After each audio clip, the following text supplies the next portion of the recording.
Hi guys, இந்த லெசனில் நம்ம இமேஜ் மேனிபுலேஷன் பற்றி பார்ப்போம். உங்கள் ஃபிக்மா டிசைன்ஸ்க்கு இமேஜ் வச்சு எப்படிலாம் நீங்கள் மேனிபுலேட் பண்ணி டிசைன்ஸ் கிரியேட் பண்ணுறது, அண்ட் இமேஜஸ் வச்சு எப்படிலாம் யூஏ கிரியேட் பண்ணுறது, அண்ட் ஸ்க்ரீன் சைஸோட எப்படி கரெக்டாக ஃபிட் பண்ணுறது சொல்லி நம்ம இங்கே பார்ப்போம். Let's get started. ஃபர்ஸ்ட் நான் என்னோட ஃபிக்மா இன்டர்ஃபேஸ்க்குள்ளே நான் என்ட்ரு ஆகிக்கிறேன். எனக்கு இந்த மாதிரி இமேஜஸ் என்னோட இன்டர்ஃபேஸில் ஷோ ஆகும். அண்ட் இதை வச்சு நம்ம எடிட் பண்ணிக்கலாம். அண்ட் இந்த இமேஜஸ் வச்சு உங்கள் ஸ்க்ரீன் சைஸ்க்கு ஏற்ற மாதிரி நீங்கள் அட்ஜஸ்ட் பண்ணி டிசைன்ஸ் கிரியேட் பண்ணிக்கலாம். அதோட டெக்னிக்ஸ்லாம் பற்றி நம்ம கொஞ்சம் நல்லா ப்ரீஃபாக பார்ப்போம். நான் இப்போ என்ன பண்ண போகிறேன் அப்படின்னா, இந்த இமேஜை வச்சு ஃபிக்மாவோட இமேஜ் டெக்னிக்ஸை நம்ம எக்ஸ்ப்ளோர் பண்ணுவோம். ஃபர்ஸ்ட் நான் இமேஜ் செலக்ட் பண்ணிக்கிறேன். செலக்ட் பண்ண உடனே எனக்கு ரைட் சைட் பாரில் எனக்கு ஆப்ஷன்ஸ் காமிக்கும்.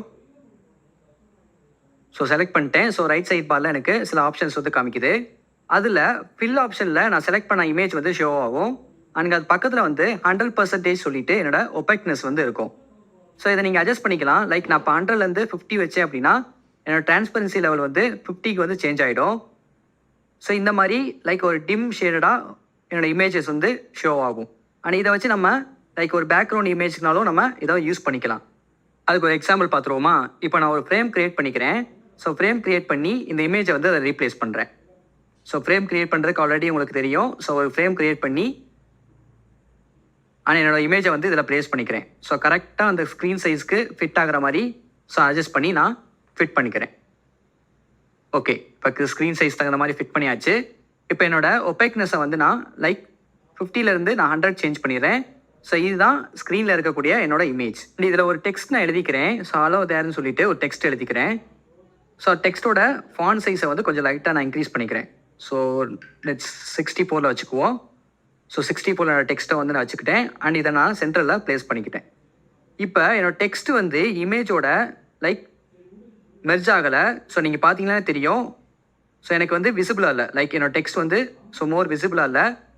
அதுக்கு நான் என்ன பண்ண போகிறேன் அப்படின்னா, இந்த இமேஜோட ஒபேக்னஸை மறுபடியும் நான் 50க்கு சேஞ்ச் பண்ண போகிறேன்.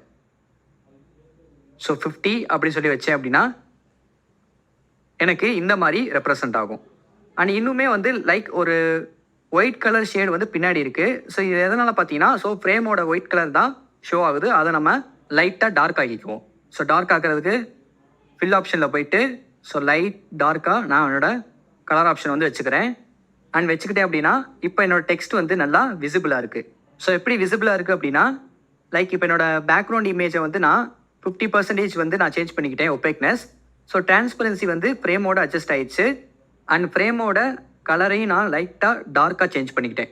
அதனால் என் டெக்ஸ்ட் நல்லா விசிபிளாக எனக்கு ஷோ ஆகுது. ஆனால் இந்த டெக்ஸ்ட்டை பொறுத்த வரைக்கும் இந்த இமேஜ் மேலே தான் இந்த டெக்ஸ்ட் ப்ளேஸ் ஆகிருக்கு. அதை நம்ம அந்த ஃப்ரேம்லேயும் பார்க்க முடியுது. நீங்கள் அதை லெஃப்ட் சைட் பாரில் பார்க்கலாம். ஃப்ரேம்குள்ளே தான் இமேஜ் இருக்குது. இமேஜ் மேலே தான் டெக்ஸ்ட் லொக்கேட் ஆகிருக்கு. நெக்ஸ்ட்டு ப்ரீவியஸாக இருந்த ஃப்ரேமுக்கும் இப்போ உள்ள ஃப்ரேமுக்கும் உள்ள டிஃப்ரென்ஸை பற்றி பார்ப்போம். இதை நான் டூப்ளிகேட் பண்ணிக்கிறேன். டூப்ளிகேட் பண்ணுறதுக்கு என்னோட மேக்கில் நான் ஆப்ஷன் கிளிக் பண்ணிக்கிறேன். விண்டோஸாக இருந்தால் ஆல்ட் கிளிக் பண்ணிக்கோங்க. அண்ட் ப்ரீவியஸ் ஃப்ரேமில் இருந்த மாதிரி ஒபேக்னஸ் அப்புறம் ஃப்ரேமோட கலரை நான் சேஞ்ச் பண்ணிக்கிறேன். நான் ஒயிட்டில் சேஞ்ச் பண்ணிக்கிறேன். ஒயிட் வச்சுக்குவோம். இப்போ இந்த ஃப்ரேமுக்கும் இந்த ஃப்ரேமுக்கும் நம்ம கம்பேரிசன் பண்ணோம் அப்படின்னா, நம்ம கிரியேட் பண்ண ஃப்ரேமில் டெக்ஸ்ட் நல்லா விசிபிளாக இருக்குது. அண்ட் இதில் டெக்ஸ்ட் நல்லா விசிபிளாக இல்லை. அண்ட் இதுதான் இந்த ஃப்ரேமோட மெயின் கம்பேரிசன். எதனால் அப்படின்னா, இதோட ஒபேக்னஸ் 50ல் இருக்குது. அண்ட் இதோட ஒபேக்னஸ் 100ல் இருக்குது. அண்ட் ஃப்ரேம் கலர் நம்ம டார்க்கராக வச்சுருக்கோம். அண்ட் இதில் நம்ம ஃப்ரேம் கலர் ஒயிட் கலர் வச்சுருக்கோம். இதுதான் இதோட கம்பேரிசன். நான் கிளியராக நம்ம இந்த ரெண்டு ஃப்ரேமுக்கான டிஃப்ரென்ஸை நம்ம ஐடென்டிஃபை பண்ணிக்கலாம். நெக்ஸ்ட்டு இந்த ஃப்ரேமை நான் காப்பி பண்ணி இமேஜை செப்பரேட்டாக நான் வெளியெடுக்கலாம். எப்படி அப்படின்னா, என்னோட மேக்கில் ஆப்ஷன் இல்லை விண்டோஸில் ஆல்ட் கிளிக் பண்ணி நான் அதை டூப்ளிகேட் பண்ணேன் அப்படின்னா ஃப்ரேம்லேருந்து தனியாக என்னோட இமேஜை நான் செப்பரேட் பண்ணிக்கலாம். நான் இப்போ செப்பரேட் பண்ணுறேன் பாருங்கள்.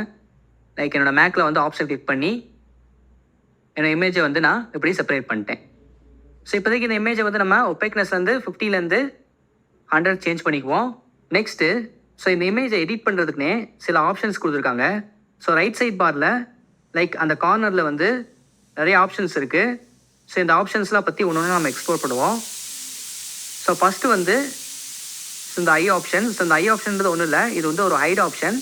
இப்போ நான் கிளிக் பண்ணேன் அப்படின்னா என்னோடய இமேஜ் ஹைட் ஆயிரும். பட் அந்த ஃப்ரேமோட அந்த லேயர் மட்டும் எனக்கு ஷோ ஆகும்.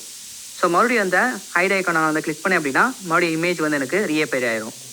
நெக்ஸ்ட்டு அதுக்கு பக்கத்தில் இந்த மைனஸ் ஐக்கான் மாதிரி கொடுத்துருக்காங்க. ஸோ அதை நான் கிளிக் பண்ணேன் அப்படின்னா ஸோ டோட்டலாக என்னோட இமேஜ் வந்து ரிமூவ் ஆகிடும். இப்போ மறுபடியும் நான் அண்டு பண்ணிக்கிறேன். ஸோ அண்டு பண்ணிட்டா இமேஜ் வந்து ரிட்டர்ன் வந்துருச்சு. அண்ட் மேலே ஒரு ப்ளஸ் ஐக்கான் கொடுத்துருக்காங்க.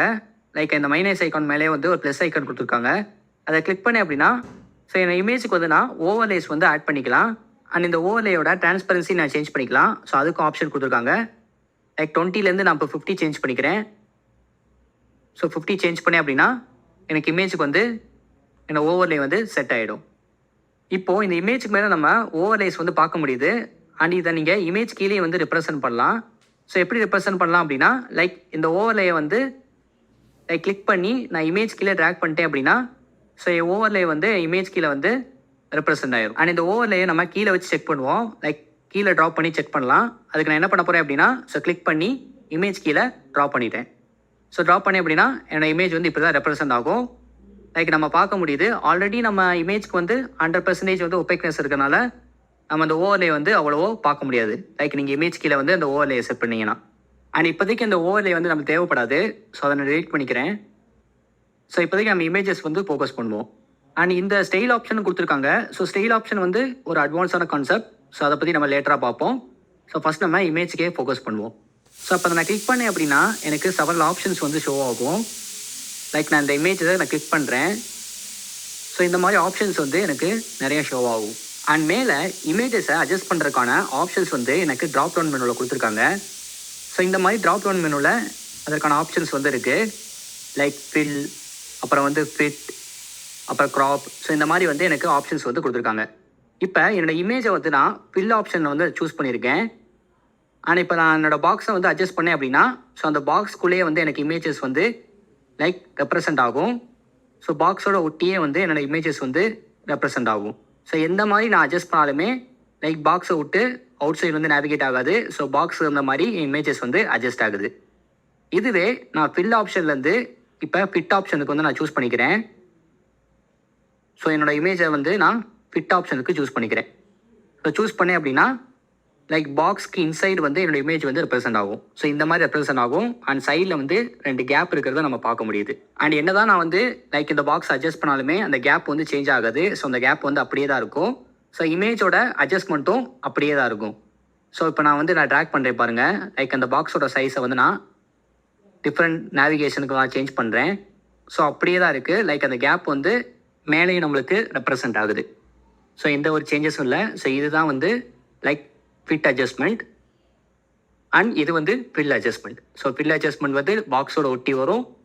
ஃபிட் அட்ஜஸ்ட்மெண்ட் வந்து ஸோ பாக்ஸ்க்கு இன்சைட் வந்து கேப்போட வரும். ஸோ இதோட டிஃப்ரென்ஸ் வந்து பார்த்தாச்சு. லைக் ஃபிட் பற்றி பார்த்தாச்சு. அப்புறம் ஃபில்ன்ற ஆப்ஷனை பற்றியும் நம்ம பார்த்தாச்சு. ஸோ நான் ஃபில் சூஸ் பண்ணேன் அப்படின்னா லைக் இமேஜோட எனக்கு அட்டாச் ஆகிடுது. ஸோ எந்த அட்ஜஸ்ட்மெண்ட்டுக்குலாம் நான் நேவிகேட் பண்ணி எனக்கு டிசைன் தகுந்த மாதிரி நான் ரெப்ரசென்ட் பண்ணிக்கலாம். நெக்ஸ்ட் நம்ம ரிமைனிங் இருக்கிற அட்ஜஸ்ட்மெண்ட் பற்றி பார்ப்போம். அண்ட் அந்த அட்ஜஸ்ட்மெண்ட்டுமே நம்ம டிசைன் பண்ணுறதுக்கு ரொம்ப ஃபெமிலியரான ஒரு அட்ஜஸ்ட்மெண்ட் தான். இப்போ என்னோடய ட்ராப் டவுன் மெனுவை நான் கிளிக் பண்ணிக்கிறேன். அண்ட் அதில் ரிமைனிங் இருக்கிற அட்ஜஸ்ட்மெண்ட்டான க்ராப்பை நான் சூஸ் பண்ணிக்கிறேன். அண்ட் ஒன்ஸ் நான் க்ராப்பை சூஸ் பண்ணிட்டேன் அப்படின்னா எனக்கு சைடில் இந்த மாதிரி லைக் ஒரு கார்னர்ஸில் இந்த மாதிரி ஒரு ரெப்ரசென்ட் ஆகும். ஸோ இதை வச்சு நான் என்னோடய இமேஜை வந்து நான் ஈஸியாக க்ராப் பண்ணிக்கலாம். இப்போ நான் க்ராப் பண்ணுறேன் பாருங்கள். லைக் நான் இப்போ ட்ராக் பண்ணேன்னா லைக் நான் எந்த அளவுக்கு ட்ராக் பண்ணேனோ ஸோ அதுக்கு தகுந்த மாதிரி எனக்கு இமேஜஸ் வந்து க்ராப் ஆயிரும். இப்போ இந்த சைஸ்க்கு வச்சுட்டு என் கீபோர்டில் நான் என்ட்ரு ப்ரெஸ் பண்ணிக்கிறேன். ஸோ எனக்கு இமேஜ் வந்து க்ராப் ஆயிடுச்சு. அண்ட் இந்த இமேஜை வந்து நான் அண்டு பண்ணணும் அப்படின்னா லைக் க்ராப்லேருந்து அண்டு பண்ணணும்னா ஸோ க்ராப்லேருந்து நான் ஃபில் சூஸ் பண்ணிக்கிறேன். ஸோ சூஸ் பண்ணேன் அப்படின்னா ஸோ அந்த ஃப்ரேமுக்கு தகுந்த மாதிரி லைக் அந்த பாக்ஸ் தகுந்த மாதிரி என் இமேஜ் வந்து ஃபில் ஆயிடுச்சு. அண்ட் இதை நான் அண்டு பண்ணுறதுக்குன்னு சொல்லலை. லைக் நீங்கள் வந்து என்ன பொசிஷன்னாலும் நீங்கள் சேஞ்ச் பண்ணிக்கலாம். லைக் க்ராப்லேருந்து ஸோ எந்த அட்ஜஸ்ட்மெண்ட்டுக்குலாம் நீங்கள் நேவிகேட் பண்ணிக்கலாம். லைக் ஃபில்லுக்கு நீங்கள் நேவிகேட் பண்ணிக்கலாம். இல்லைனா ஃபிட்டுக்கு நீங்கள் நேவிகேட் பண்ணிக்கலாம். ஸோ இப்போ நான் ஃபிட் ஆப்ஷன் சூஸ் பண்ணேன் அப்படின்னா ஸோ அது தகுந்த மாதிரி லைக் அந்த பாக்ஸ் தகுந்த மாதிரி எனக்கு ஃபிட் ஆப்ஷன் வந்து சூஸ் ஆகிடுச்சு. அண்ட் 2 கேப் எனக்கு ரெப்ரசென்ட் ஆகிடுச்சு. ஓகே, நெக்ஸ்ட்டு க்ராப் பண்ணுறதுக்கு ஒரு ஷார்ட்கட் மெத்தட் இருக்குது. லைக் இப்போ என் மேக்கில் நான் கமெண்ட் ப்ரெஸ் பண்ணி ஸோ அப்போ அந்த டபுள் ஏரோ வச்சு நான் ட்ராக் பண்ணேன் அப்படின்னா எனக்கு என்னோடய இமேஜ் வந்து க்ராப் ஆகும். லைக் இப்போ என்னோடய மேக்கில் நான் கமெண்ட் கிளிக் பண்ணிக்கிறேன். ஸோ இந்த மாதிரி டபுள் ஏரோ வந்து ஷோ ஆகும். ஆனால் அதை நான் லைட்டாக ட்ராக் பண்ணேன் அப்படின்னா ஸோ அதுக்கு தகுந்த மாதிரி எனக்கு இமேஜ் வந்து க்ராப் ஆகும். அண்ட் நீங்கள் விண்டோ யூஸராக இருந்தீங்கன்னா கண்ட்ரோல் கிளிக் பண்ணி உங்கள் இமேஜை நீங்கள் க்ராப் பண்ணிக்கலாம். இப்போ நான் ஏரோவை ட்ராக் பண்ணுறேன். ஸோ எனக்கு வந்து க்ராப் ஆகுது. அண்ட் எந்த சைட்னாலும் நீங்கள் லைக் க்ராப் பண்ணிக்கலாம். இப்போ நான் பாட்டம்லேருந்து மேக்கில் கமெண்ட் இல்லைனா விண்டோஸில் கண்ட்ரோல் கிளிக் பண்ணி ஸோ இந்த மாதிரி இமேஜஸை நீங்கள் பாட்டம்லேருந்து க்ராப் பண்ணிக்கலாம். அண்ட் நீங்கள் கமெண்ட் இல்லைனா கண்ட்ரோல் கிளிக் பண்ணாமல் ஸோ நீங்கள் டபுள் ஏரோ வந்து ட்ராக் பண்ணிங்கன்னா உங்கள் இமேஜ் வந்து இப்படி தான் ரெப்ரசென்ட் ஆகும். ஸோ ஒன்ஸ் நீங்கள் க்ராப் பண்ணணுன்னா கமெண்ட் இல்லைனா கண்ட்ரோல் கிளிக் பண்ணி லைக் எந்த டிவைஸோ அதுக்கு தகுந்த மாதிரி கிளிக் பண்ணி நீங்கள் உங்கள் இமேஜஸ் நீங்கள் க்ராப் பண்ணிக்கலாம். தென் இந்த இமேஜை போத் சைட் வந்து க்ராப் பண்ணிக்கலாம். அதுக்கும் ஆப்ஷன் இருக்குது. இப்போ என்னோட மேக் கீபோர்டில் like comment plus option click பண்ணி ட்ராக் பண்ணேன் அப்படின்னா எனக்கு போத் சைடு வந்து லைக் க்ராப் ஆகும். இதுவே நீங்கள் விண்டோஸ் யூஸராக இருந்தீங்கன்னா so alt plus control click பண்ணி ஸோ ட்ராக் பண்ணிங்கன்னா உங்களுக்கு இமேஜஸ் வந்து போத் சைடு வந்து க்ராப் ஆகும். ஸோ நம்ம கிளிக் பண்ணிக்கிறேன். லைக் நான் 2 கீயை ப்ரெஸ் பண்ணி ஸோ ட்ராக் பண்ணேன் அப்படின்னா எனக்கு இந்த மாதிரி போத் சைடு ஸோ க்ராப் ஆகி இமேஜ் வந்து அட்ஜஸ்ட் ஆகும். அண்ட் இதே மாதிரி ஸோ டாப் அண்ட் பாட்டமுக்கும் உங்கள் இமேஜஸ் வந்து நீங்கள் க்ராப் பண்ணிக்கலாம். ஆனால் அதுக்கும் அதே ஆப்ஷன் தான். ஸோ கீபோர்டில் ஆப்ஷன் ப்ளஸ் கமெண்ட் கிளிக் பண்ணி ஸோ ட்ராக் பண்ணினா எனக்கு இமேஜ் வந்து பாட்டம்லேயே அட்ஜஸ்ட் ஆகும். இதுவே நீங்கள் விண்டோஸ் யூஸராக இருந்தீங்கன்னா ஆல்ட் ப்ளஸ் கண்ட்ரோல் கிளிக் பண்ணி ஸோ ட்ராக் பண்ணிங்கன்னா உங்களுக்கு பாட்டம்லேயும் அட்ஜஸ்ட் ஆகும். ஓகே, நெக்ஸ்ட் நம்ம அடுத்த அட்ஜஸ்ட்மெண்ட் வந்து பார்த்துருவோம். ஸோ நெக்ஸ்ட் அட்ஜஸ்ட்மெண்ட் வந்து டைல். அண்ட் டைல் பற்றி பார்க்கறதுக்கு முன்னாடி என்னோட இமேஜை நான் ஃபில் ஆப்ஷனுக்கு வந்து சூஸ் பண்ணிக்கிறேன். ஸோ ஃபில் ஆப்ஷன் சூஸ் பண்ணிவிட்டு கொஞ்சம் லைக் லார்ஜராக வச்சுக்கிறேன் என்னோடய பாக்ஸை. ஸோ பாக்ஸ் சைஸை வந்து கொஞ்சம் இன்க்ரீஸ் பண்ணிக்கிறேன். தென் இப்போ நான் டைல் வந்து சூஸ் பண்ணேன் அப்படின்னா எனக்கு இமேஜஸ் வந்து இந்த மாதிரி ஷோ ஆகும். லைக் ரிப்பீட்டடாக இமேஜஸ் வந்து எனக்கு ஷோ ஆகும். ஸோ நீங்கள் பார்க்க முடியுது. அண்ட் என்னோடய இமேஜை இப்போ நான் டபுள் கிளிக் பண்ணேன் அப்படின்னா எனக்கு எடிட் பண்ணுறதுக்கான ஆப்ஷன் வந்து ஷோ ஆகும். இப்போ நான் டபுள் கிளிக் பண்ணுறேன். அண்ட் தென் என் இமேஜை வந்து நான் இப்போ லைக் ஸ்மாலாக வச்சுக்கிறேன். ஸோ ஸ்மாலாக ரெடியூஸ் பண்ணேன் அப்படின்னா எனக்கு மல்டிபிள் டைல்ஸ் வந்து ஷோ ஆகும். ஸோ இந்த மாதிரி மல்டிபிள் டைல்ஸ் வந்து நம்ம டிசைன்ஸ்க்கு வந்து யூஸ் பண்ணிக்கலாம். அண்ட் மவுண்டைன் பிக்சர்னால நம்ம டிசைன் வந்து கொஞ்சம் யூனிக்காக இல்லை. அண்ட் அதுக்கு நான் என்ன பண்ண போகிறேன் அப்படின்னா லைக் இந்த இமேஜை வந்து சேஞ்ச் பண்ண போகிறேன். ஸோ அன்ஸ்பிளாஷ் வெப்சைட் போயிட்டு ஸோ ஃப்ளார் இமேஜ் வந்து நான் சூஸ் பண்ணிக்க போகிறேன். ஸோ இந்த ஃப்ளார் இமேஜ் வந்து நம்ம சூஸ் பண்ணிக்குவோம். ஸோ இது வந்து கொஞ்சம் பெட்டராக இருக்குது. ஸோ இப்போ என்னோட ஃபிக்மா இன்டர்ஃபேஸில் இந்த ஃப்ளாரை வந்து நான் சூஸ் பண்ணிக்கிறேன். இப்போ இதை நான் டைல் ஆப்ஷனுக்கு வந்து சூஸ் பண்ணேன் அப்படின்னா என் டிசைன் வந்து கொஞ்சம் நல்லா யூனிக்காக இருக்கும். அண்ட் இப்போ இந்த இமேஜை நான் லைட்டாக க்ராப் பண்ணிவிட்டு ஸோ டைல் ஆப்ஷனுக்கு நான் சேஞ்ச் பண்ண போகிறேன். ஸோ சேஞ்ச் பண்ணேன் அப்படின்னா என் டிசைன் வந்து பார்க்கறதுக்கு கொஞ்சம் நல்லா அட்ராக்டிவாக இருக்கும். இப்போ நான் ஸ்மாலர் சைஸ் சேஞ்ச் பண்ணிக்கிறேன். ஸோ டைல் ஆப்ஷன் சூஸ் பண்ணிட்டு ஸ்மாலர் சைஸ் சேஞ்ச் பண்ணேன் அப்படின்னா ஸோ இந்த மாதிரி like floor designs multiple floor designs வந்து எனக்கு ஷோ ஆகும். தென் இந்த இமேஜை அட்ஜஸ்ட் பண்ணுறதுக்கும் சில ஆப்ஷன்ஸ் வந்து கொடுத்துருக்காங்க. லைக் நீங்கள் இதை ரெடியூஸ் பண்ணுறதுக்கும் ஆப்ஷன்ஸ் வந்து எனக்கு கொடுத்துருக்காங்க. ஸோ லைக் 4.76 ஆப்ஷன் இருக்குது. இதை நான் இப்போ 10க்கு சேஞ்ச் பண்ணிக்கிறேன். ஸோ 10 சேஞ்ச் பண்ணேன் அப்படின்னா என் இமேஜ் வந்து கொஞ்சம் லைக் லார்ஜராக தெரியும். அண்ட் இப்போ பார்க்குறதுக்கு கொஞ்சம் நல்லா அட்ராக்டிவாக இருக்குது. ஓகே, இப்போ நம்ம இமேஜ் அட்ஜஸ்ட்மெண்ட் டெக்னிக்ஸ் பற்றி பார்த்தோம். நெக்ஸ்ட்டு இமேஜ் எடிட்டிங் டெக்னிக்ஸ் பற்றி பார்ப்போம். லைக் இமேஜை எப்படிலாம் மேனிபுலேட் பண்ணுறதுன்னு சொல்லி பார்ப்போம். இப்போ என் ரைட் சைட் பாரில் நான் இமேஜ் ஆப்ஷன் வந்து சூஸ் பண்ணிக்கிறேன். ஸோ சூஸ் பண்ண உடனே எனக்கு இமேஜ் சூஸ் பண்ணுறதுக்கான ஆப்ஷன் வந்து கொடுத்துருப்பாங்க. லைக் இதில் நான் என்னோடய இமேஜஸ் வந்து நான் சூஸ் பண்ணிக்கலாம். ஆனால் அதோட வித் வந்து எனக்கு கரெக்டாக ஷோ ஆகும்.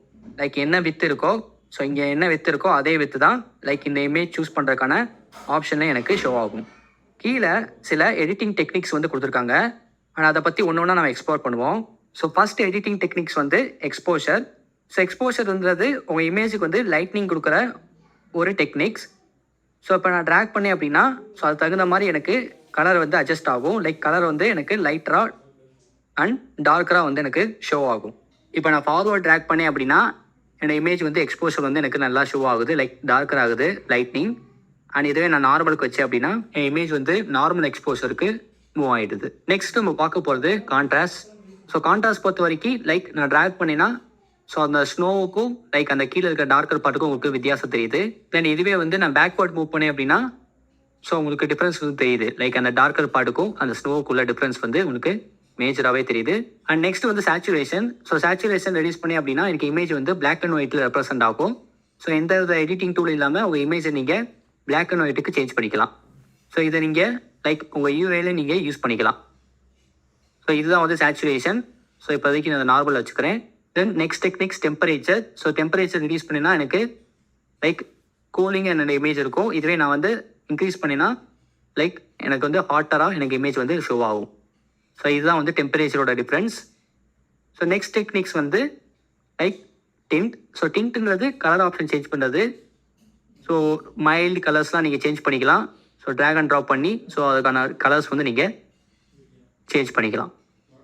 So next option highlight. So ஹைலைட்டையும் ட்ராக் பண்ணினாலும் எனக்கு லைக் டிஃப்ரென்ஸ் தெரியுது. ஸோ இமேஜோட டிஃப்ரென்ஸ் லைக் அந்த ஸ்கை டோனோட டிஃப்ரென்ஸ் வந்து உங்களுக்கு ஷோ ஆகுது. ஸோ நான் வந்து ஃபார்வர்டு வச்சேன் அப்படின்னா எனக்கு ஸ்கை டோன் வந்து ரொம்ப ஹைலைட்டாக தெரியுது. இதுவே நான் ஹைலைட் ரெடியூஸ் பண்ணேன் அப்படின்னா என்னோட ஸ்கை டோன் வந்து கொஞ்சம் டிம்மாக தெரியுது. ஸோ ஹைலைட்டடாக தெரியலை. So next option like last technique. So ஷேடோவை பற்றி பார்ப்போம். இப்போ நான் ஷேடோவை டிக்ரீஸ் பண்ணேன் அப்படின்னா எனக்கு ஷேடோ வந்து சுத்தமாக தெரியாது. லைக் நீங்கள் பார்த்தீங்கன்னாலே தெரியும். ஸோ எனக்கு ஷேடோவே தெரியல. இதுவே நான் இன்க்ரீஸ் பண்ணேன் அப்படின்னா எனக்கு ஷேடோ வந்து நல்லா விசிபிளாக தெரியுது. லைக் நீங்கள் ஷேடோ வந்து பார்க்க முடியுது. ஸோ டிக்ரீஸ் பண்ணிங்கன்னா ஷேடோ வந்து தெரியாது. இன்க்ரீஸ் பண்ணிங்கன்னா ஷேடோ வந்து விசிபிளாக ஷோ ஆகும். ஸோ இதுதான் இமேஜ் மேனிபுலேட் பண்ணுறதுக்கான techniques and adjustment technique. And இந்த டெக்னிக்ஸ் வச்சு தான் ஒரு யூஏக்கு நீங்கள் இமேஜை மேனிபுலேட் பண்ணுவீங்க. ஓகே கைஸ், இந்த செக்ஷன் நம்ம இமேஜ் மேனிபுலேஷன் பற்றி பார்த்தாச்சு. And we see you on next section. Thank you.